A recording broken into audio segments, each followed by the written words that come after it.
Hello everyone, welcome to another live hangout here at Voice Essentials. So good to be hanging out with you. Do you know what I think? I think I actually started the live show like literally right on 1 o'clock today, which is kind of unusual simply because, usually I'm either, a minute or so. Anyway, that's cool. We meet here on Mondays generally close to 1 p.m. every Monday, Australian Eastern Standard Time.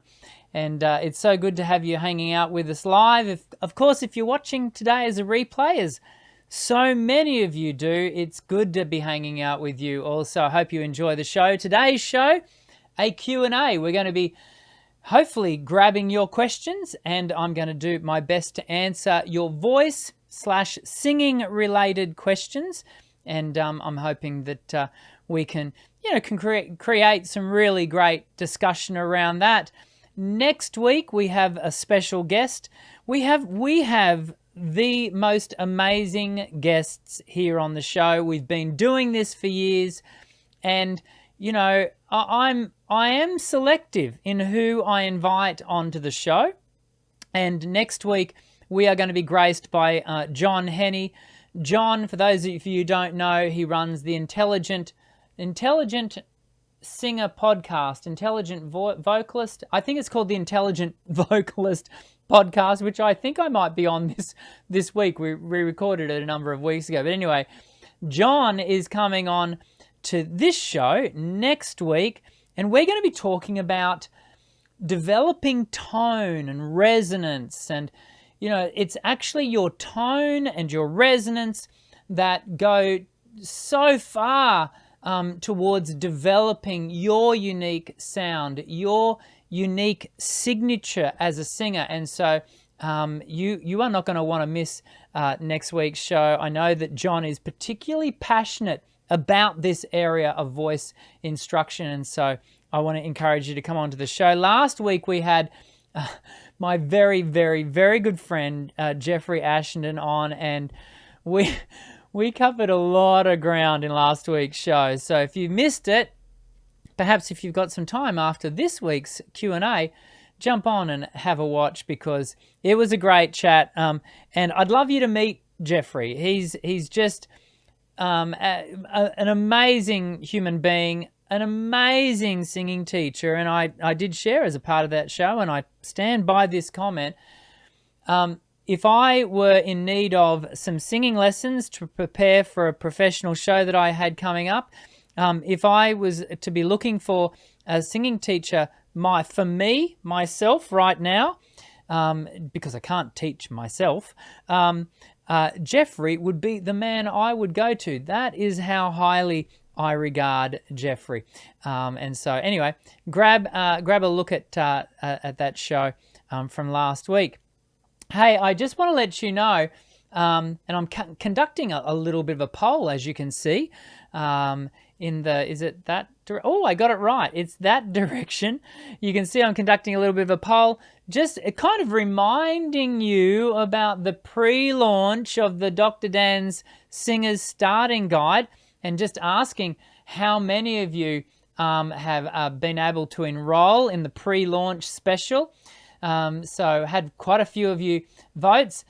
To be honest with you, at the moment, the majority of you haven't enrolled. Now, here's the thing. You have missed the big special. As of last Monday, that pre-launch special finished where you could get it for half price. But I didn't want to completely, if you missed that special, completely leave you out in the cold. So up until Monday the 3rd, no, it'll be Sunday the 3rd, Australian Eastern Standard Time, Sunday the 3rd of April, the Singer's Starting Guide will be on special for $147.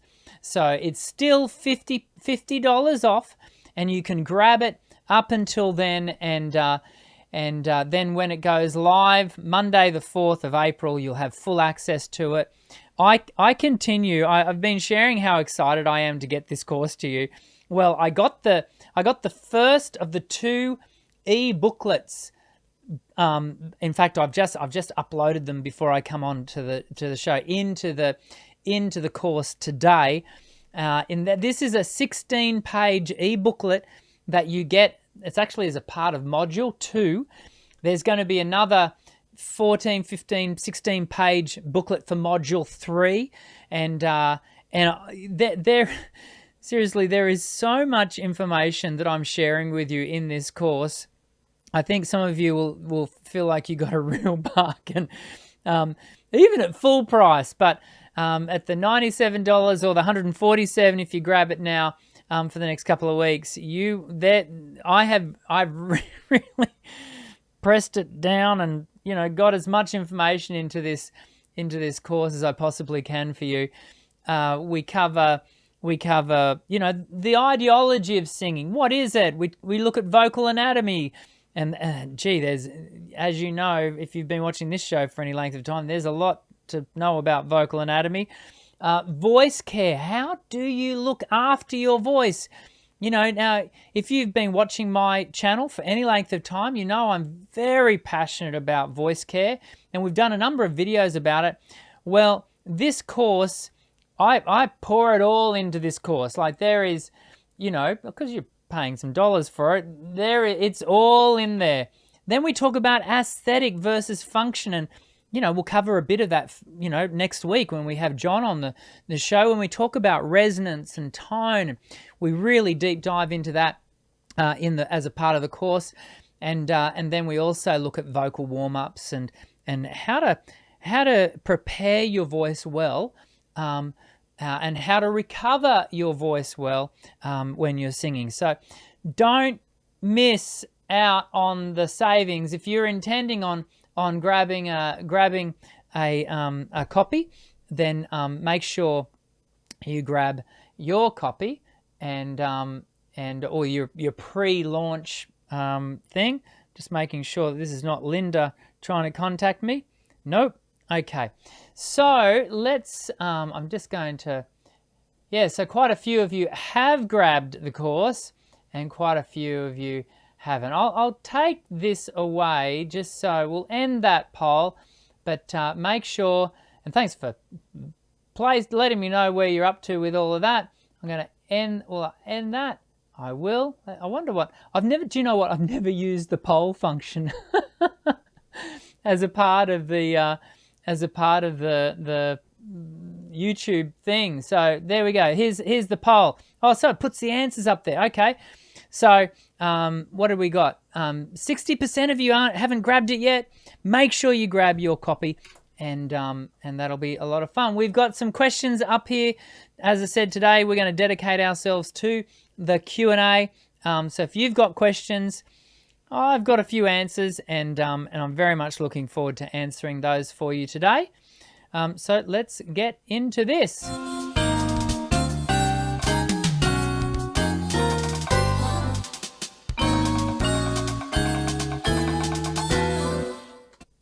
Okay, so let's get into Shankar. Oh, I should let you know, of course, if we go through just chronologically as the questions get asked, and Linda grabs those questions, puts them into a Word document for me, and we answer them in order that they've been asked, unless, of course, you ask put a super chat with that. Now, a super chat, for those of you who don't know, it's just you throw in a few dollars as a part of the question, and you can see that at the bottom of the chat, and we prioritize your question. So your question immediately goes to the top, and we make sure we answer that for you. And all of those super chat dollars get invested back into the channel, because this is an expensive thing to do, this whole YouTube thing, dearie me. Let's not get started on that. So Shankar, Shankar, I think that's how we pronounce it, has written, my head voice reaches up to G5. Cool. Can I increase my head voice up to C6? And so there's probably some qualifying information that we don't have, Shankar, that we'd need to firstly know. Is your voice biologically male or female? So that's the first thing that we have to identify. Second thing I'd want to know is what is your age, because what your voice does pre-pubescent, before puberty, compared to what it does after puberty, they're going to be different. And then as your voice ages, it's something that we don't talk enough about, but I have been reading the book Singing Through Change. It's a book about menopause by three wonderful ladies we've had on the show here before, and it's something that we don't talk enough about, and that is the natural progression and changing of our voice through age. And women are particularly impacted by not only menopause, but also through childbirth and menstruation, and these all have an impact on the female voice, and men go through vocal change just due to life change as well. So, okay, so I'm gonna answer this question a little bit more broadly, perhaps, Shankar, than what we can if we had specific information. But here's the thing: can your voice, can you grow your range? Let's answer that question. Can you grow your range? The answer is pretty simple. No, you can't grow your range anymore. We've talked about it before here. Any more than I can, go from being a 5'8" male to being a 6'2".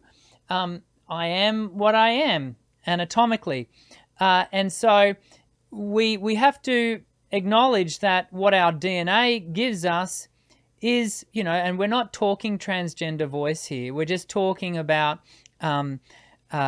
your cisgender voice, where it is what you've got, and you are working within the confines of your DNA.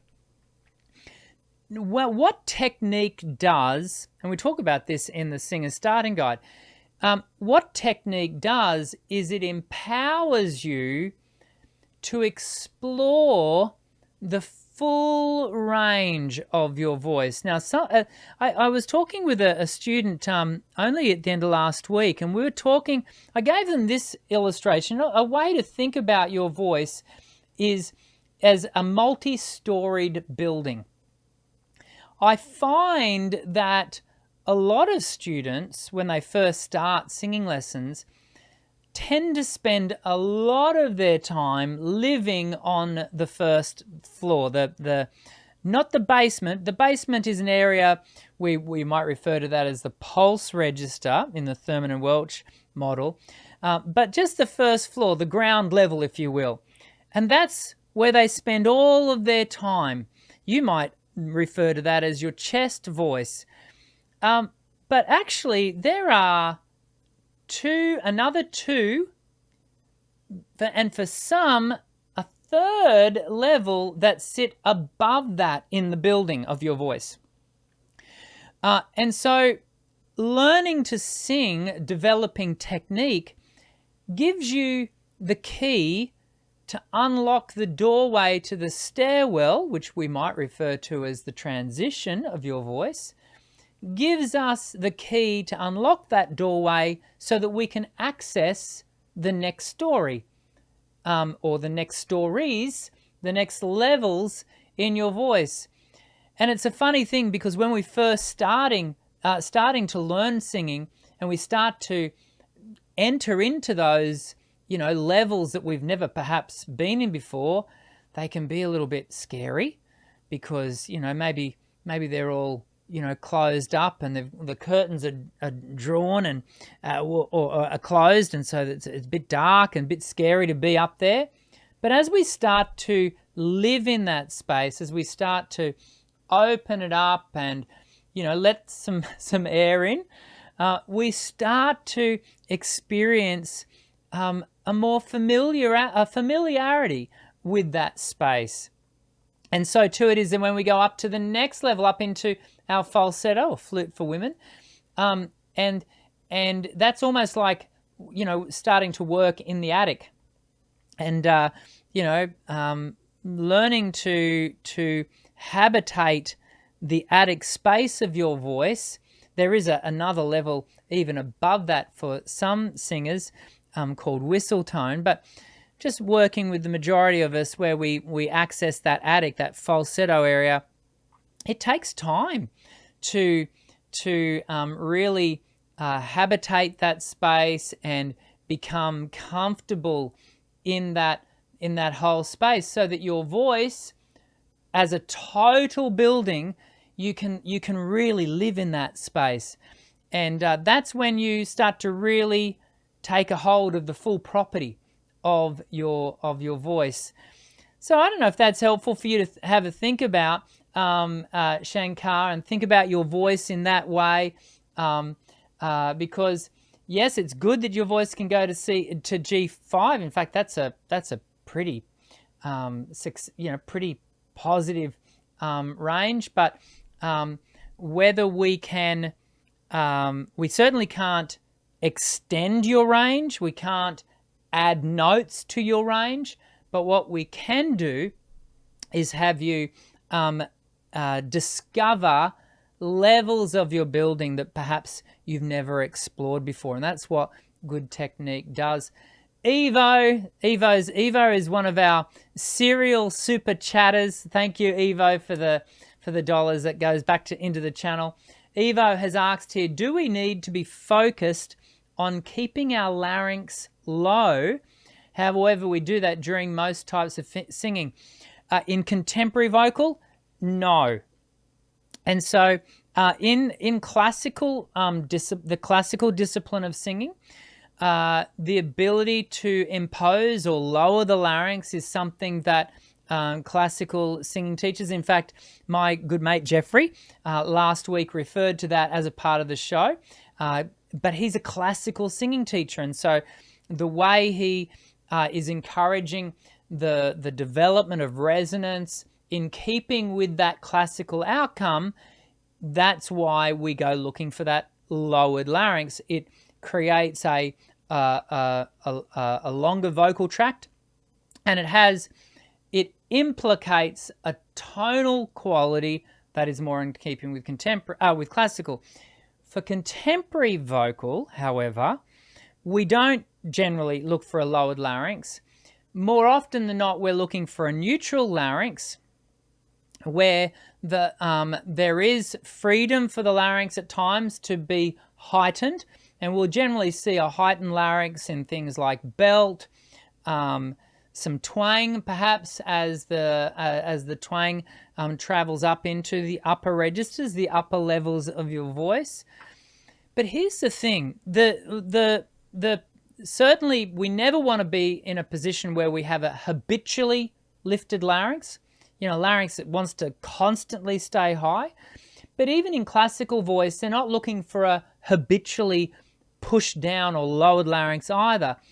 In both disciplines, we're looking for the voice to always return to that semblance of neutral, level, middle of the ground.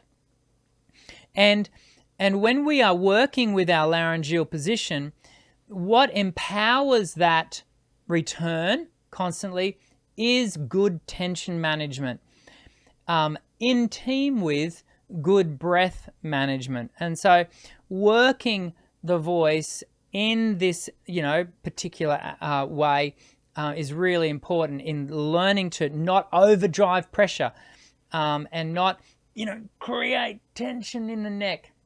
And that is then going to leave the larynx to be really free, to remain buoyant. I use the term neutral very much as a term of moderation. It sits very, very middle. Some people refer to it as speech level singing. That is a Seth Riggs terminology, and that certainly has its place. I don't tend to call it that any longer. I haven't for a number of years, simply because, well, some people's speech doesn't sit neutral. And so for them, their speech level singing may not be ideal either. So anyway, but the intent behind that speech level ideal is to have that sense of neutral position. And then Evo's throwing in another, an additional question to what he was just asking about tongue root tension. Well, yeah, so in contemporary voice, the tongue root is going to want to pull back. If we've got too much pressure, or for that matter, not enough even flow of air, if our larynx is finding itself having to do all the work around managing air, your tongue is almost certainly going to want to pull back and sit heavy on the top of the hyoid and depress or push down. And that's a big part of the problem of tongue root. Tongue root definitely has an impact on our resonance, and we might even get a chance to unpack that in full with John Henny next week.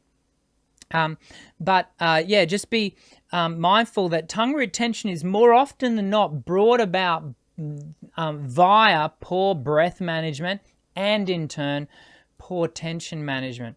So Evo, hopefully that helps. Now, I've just had a thought, something I wanted to let you all know, something that I want you to be aware of for the coming weeks. So next week we've got John on the show as a guest. The week after that, we're going to have another Q&A. But then we will be having a 5-week break. You go, 5 weeks? I know. The reason for that is because here in Australia, so what'll happen is I have my studio break, so I always have 1 week off between terms, and from my private teaching studio. Yes, I am a real singing teacher with real singing students in a real singing studio. So we have a 1 week break. So I don't do the live shows in that 1 week break. The week after that is Easter Monday. And so I celebrate Easter, and so we won't be doing a show on that particular Monday. The week after that, we have a public holiday here known as Anzac Day. It is our the day that we honour our past and present servicemen and women in our armed forces, and it dates. It's a very long-standing tradition here in Australia and in New Zealand, Anzac Day. And so there's no show on that day, which is the 25th of April. And then the week after that is what's referred to as Labor Day. That's the Monday, the 2nd of May, from memory. Labor Day is just a public holiday. Yes, we are the land of the public holidays here in Australia. So that means we've got four public holidays is that right? Well, anyway, it means that we don't have a show for 5 weeks. So I'm going to miss you, and I hope you'll miss me as well. Of course, if you want to be reminded for when we'll come back live, which will be Monday the 9th of May, for many of you in the Northern Hemisphere, that's Sunday the 8th of May, don't forget to subscribe to the channel, hit the white bell icon, and that way you'll get the notification to remind you that we are coming back. But anyway, we've got another 2 shows. I'll remind you again over the coming weeks that we don't have a show for that period of time. Yeah, anyway, I meant to do that at the beginning of the show. I forgot. Apologies. Let's keep going. So, Thinugen, apologies if I'm almost certainly mispronouncing that. Hi, can you share some tips to make singing sound more sweet? Thai, I would encourage you to come to the show next week when we've got John on, because it's actually resonance that it plays a massive role in developing the sweetness, to use your term, of your sound. Now, sweetness, when we talk about sweetness isn't just heard in the resonance, however. Sweetness is also heard in the ease of your voice. To what degree does your audience perceive that what you are doing and how you're presenting the voice is easy for you? It's a thing where audience members can become uncomfortable. They can become agitated when they're listening to a singer that sounds like they're constantly, I don't know, just right on the edge of, are they going to make it or aren't they? Or for the top notes, or a voice that just feels like, is that voice okay? Now, the audience member may not have a cognizant awareness of why they feel agitated or why they feel uncomfortable, or, it can just be a knowing, and that can leave the audience going, oh, I'm not comfortable listening to this singer. And so, sweetness can, as I say, speak to your ability to sing with ease, and this will become as no surprise to you. I'm a great believer in the absolute best way to develop that sense of ease into your singing is through technical development. And I'm not gonna try and gild the lily here. It's the hard way. It's the long road. You have to work for good technique. There are plenty of singers in the world who I've met over the years who go, but I just want to be a natural singer. Well, don't we all? We all want to be able to have things that don't cost us anything. But the reality is, to develop good technique is going to cost you something. I'm not just talking about dollars. Though good tuition, you pay for what you get, right? You get what you pay for is what I meant to say. So, that the money side of things is definitely, that's there. But I'm actually talking about what it's going to cost you in effort, in your work ethic. That's the area that it really costs singers. Yeah, you've got to spend the time doing the work. I had a student here this morning, and she came in for her lesson, and she had a little bit of a grin on her face, and I said, "Oh, you it's nice to see you happy." And she said, I did some practice this week." I said, "Oh, did you?" And she goes, "Yeah." She said, "It works, doesn't it?" I said, "Yeah, it does." And she, her cheeky grin was in keeping with the fact that she had to acknowledge, that because she was able to put the work in, and we're not talking, she didn't practice every day. She was able, in a fortnight, over 2 weeks, she was able to do 4 practices. Not a crazy amount, if I'm looking for her to be doing optimal levels of practice, I would have liked it up somewhere in between 6 and 7 over the 2 weeks, but we'll take what we can get, because here's the benefit. She experienced it, and when I started the lesson with her, I could hear it. I could hear the development of her voice. And so, I would want the same thing for you also, but you got to do the time. You got to do the time. Shania Moody, how to know if you're on pitch. Shania, I've got a great video. Now, actually, for module 1 within the Singer's Starting Guide that comes out in a couple of weeks, we go all through that. So, how do you hear that you're on pitch, and how do you move that around? It's all in that course. But there is another video that I have here on the channel where I go through 2 apps. You can get them both on Android and they called iOS? I went Apple. I'm not an Apple guy. Is that... Now, don't hate on me. I know that those of you who are part of the Apple cult, you love your Apple products. That is not me. Excuse me if I'm using the wrong terminology around Apple gear. But anyway, there's a great video on my channel about 2 apps that you can get that will help you to visually see your accuracy of pitch. They have their place, which is why I'm pointing you to them, which is why I did the video on them. I wouldn't want you to camp there though, right?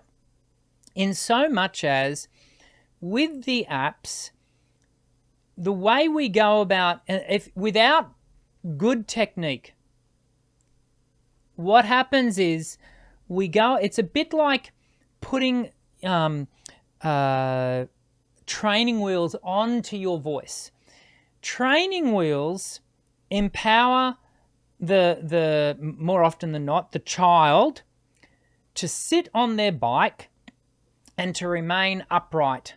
And so, they suddenly have that point of balance is held for them. That's great because we don't want to see the kid fall off the bike. However, what training wheels also do is they restrict the ability to turn the bike very well. Like I don't know if you can you remember learning to ride with training wheels, if you did, but suddenly you can't, you're really quite restricted in your ability to move the bike. They restrict speed. So you can only go so fast because you're constantly banging the training wheels on either side. They also restrict a kid's ability to do tricks and go over jumps, and they can be quite inconvenient. They keep the kid upright, but they restrict nearly every other activity on the bike. The same goes with, trying to sing perfectly in tune. Yes, what you do is what happens is we create, more often than not, this is what happens. A person who's using these apps to absolutely get the absolute perfect pitch, we create all of this muscular tension, and it may well be that we are able to sing more perfectly in tune. Great. But what are we doing with all of this tension? We're restricting our ability to move up and down through the registers freely. We end up restricting tone. We end up restricting ease of movement, like vocal agility. Nearly every other aspect of your singing is completely curtailed, completely squashed. But you're singing perfectly in tune. Perfect tuned singing should not be your goal. Do we want to improve the accuracy of your pitch? Of course we do. But that will be the outcome of good vocal technique. You got to learn what to work on first. Get the technique into place. Get your body alignment in well aligned. Get your tension management in check. Develop your breath management. Your vocal tract shaping. All of these things will in turn empower an improvement in your pitch accuracy. Yeah, so there is a place for training wheels, and those apps are kind of, going to be a little bit like wearing the training wheels for a bit. They can then help you to orientate your ear to go, okay, that's the pitch. Okay, I can see that. That's good.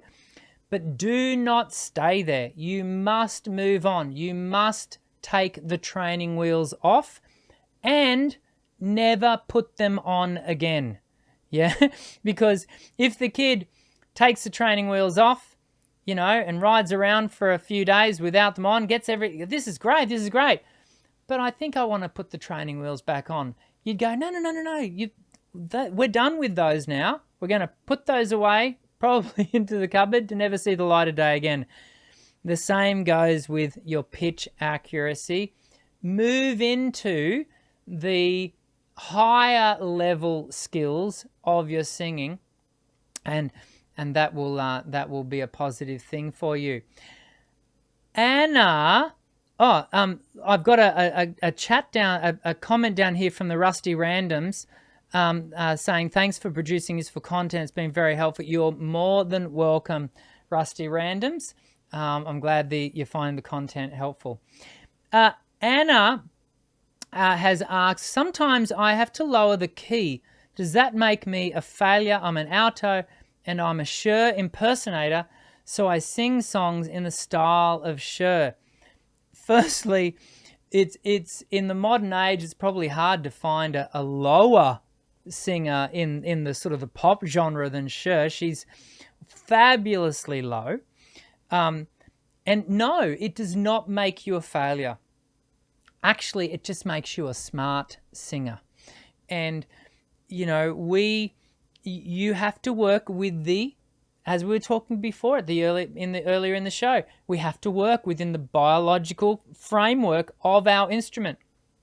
And an audience would firstly, let's say you drop a song 3 steps, 1.5 tones, which is 3 semitones for those of you playing at home. Your audience won't hear. Now there might be one person in an audience of 500 who has absolute pitch, who firstly knows the original key.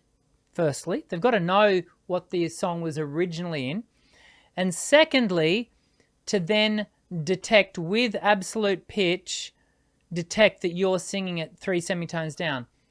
The rest of the audience haven't got a clue. What the rest of the audience will detect is if your voice is like dying because it doesn't have the top 2 notes. You're much better to bring the pitch of the song, the key of the song down 3 steps, sit those top 3, the top notes within the framework of your singable range as it stands now, because if we're working on technique, we can expect that we will develop an ability to access perhaps notes that sit higher. But I would always bring it down. Now here's a little secret that it's not really a secret. This is a well-known fact that a lot of people don't know, like in the general public, and that is your touring artists have what are referred to as recorded keys and performance keys. And more often than not, the recorded keys, that is what we're listening to on Spotify or, you know, on the LP, if you've, you know, grabbed an old LP and you're listening, however you're listening to the song, that recorded key, and maybe the singer was able to capture after who knows how many takes that fabulous note that just like is amazing. Most singers are smart enough, and the touring singers learn just through the school of hard knocks that note that they caught a one-off of, you don't want to have to front up every night and sing that for the next 2 years and expect to get that every single time, because that's not even how it happened in the studio. So what we do is the recorded key, we drop the performance key down a tone and a half into something that's far more manageable, doesn't place the voice under anywhere near as much stress, and hey presto, you are able to be far more sustainable on the road. And so there is nothing stopping us from actually taking a leaf out of the professional's book and going, do you know what? Yeah, Cher recorded that in that key in the studio. Why don't I drop it a tone? because here's the thing, Cher probably tours having dropped it a tone. I don't know, particularly for Cher, but I do know that a lot of artists are doing that very same thing. And so that's what I'd encourage you to do. Time for me to have some water. So Anna, I hope you find that helpful, and a Cher tribute show, that'd be a lot of fun. As a Cher, I don't know. You say a Cher impersonator. That doesn't necessarily mean you're doing it. Anyway, I hope your impersonating goes well. How are we going for time? We are going to do one more question. Actually, we'll do two. We will do two. So Lawrence, I've had Lawrence Kufa. I've had a little tech trouble working through the Pro package thus far. Should I reach out for help somewhere? Yeah, Lawrence, if you are having tech issues with the Dr. Dan's Pro bundle, just send me an email. You can get the email address. If you go to the contacts page which is, I think you get to it via the bottom of the home page. You'll see it in the footer, and you'll be able to grab the email address, which is VE Online Help, I think, at desjarts.com.au. But if you go on there and email that email comes directly to me, and I will personally respond to you with any tech help that you might have, because you shouldn't be having any tech issues, and I'd love to help you. Andrew, this is where we go. Last question. Andrew has asked, I have a question.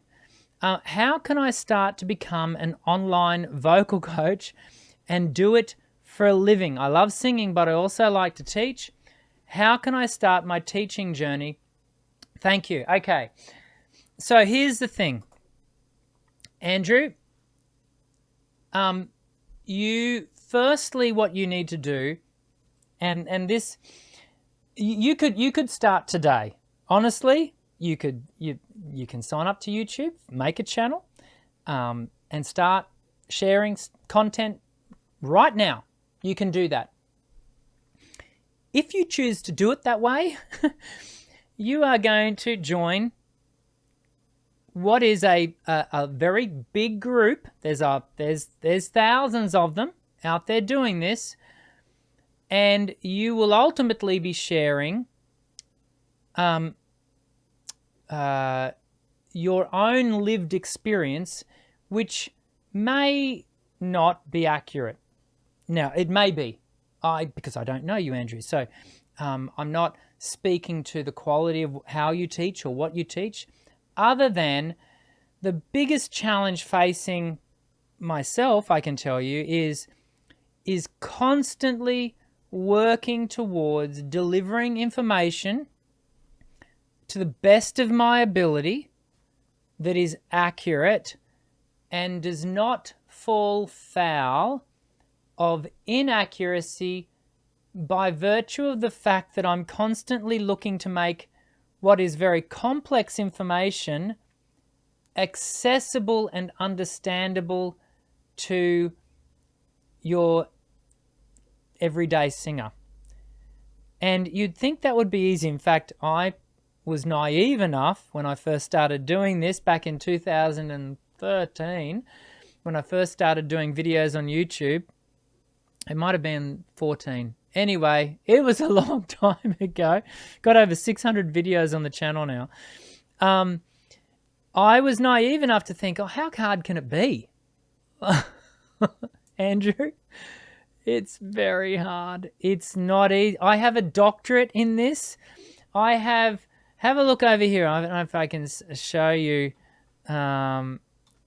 So see all of that. See that is what is a very large library. Not all of it is texts about singing, but pretty much every book on that shelf I have read cover to cover. Not all of them, but most of them. The the constant need to be regularly updating, reading, refining my knowledge is constant. Like I said to you, I was reading a new text this morning. In fact, I read two new texts this morning, not just chapters from them. And so you have to go about building your own knowledge base first. I highly recommend that you check out with a friend of the channel's here, Dr. Shannon Coates. She has online courses. So it's Dr. Shannon, SHANNON, Coates, COATES. Dr. Coates, she's from Canada.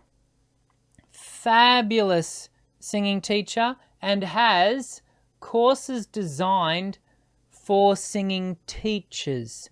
My courses are designed for singers, yeah? Whereas Dr. Shannon Coates teaches teachers how to teach. Did that make sense? Teaches how to teach. Yeah, that works. So, Andrew, that's what I'd be encouraging you to do. But can I, before you, so I'd said before, yes, you can just go out and do this willy-nilly. I actually don't encourage you to do that. I encourage you to build up your base of knowledge, yeah, and then knowing that process will not stop. You must keep learning, and then you can start to share within the framework of your knowledge base. I've even made the mistake here on the channel a couple of times of kind of talking to subjects that are outside of my wheelhouse. And I kind of knew I was, because maybe I was trying to respond to a question that had come through or whatever. You got to stay within your wheelhouse. You probably have areas of the voice that you are very passionate about. Start there and then start to develop. And then if you are going to do YouTube, start to learn how does YouTube work. And there is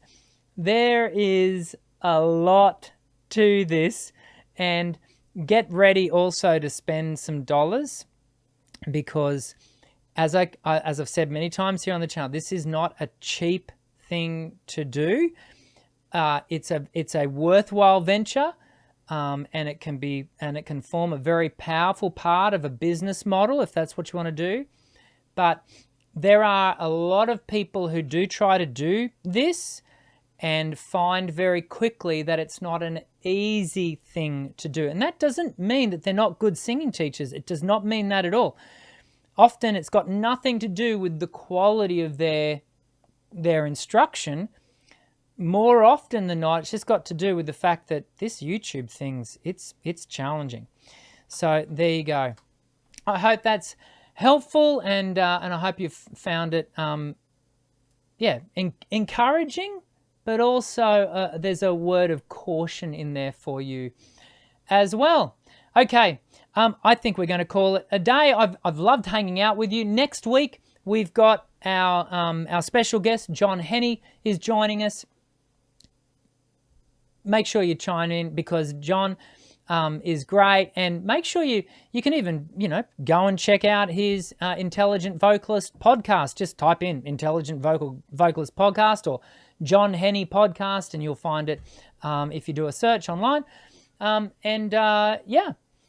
Because I think you're going to really enjoy the chat that we have next week, and really encourage you to have a great week. I lost my way there thought-wise for a second. Look, whatever you do this week, please stay safe, and please continue to be positive in everything you do. You'll always hear me end every show, even though sometimes for this live show I don't always catch it, or sometimes get cuts off before. But whatever you do, I'm Dr. Dan. Sing well.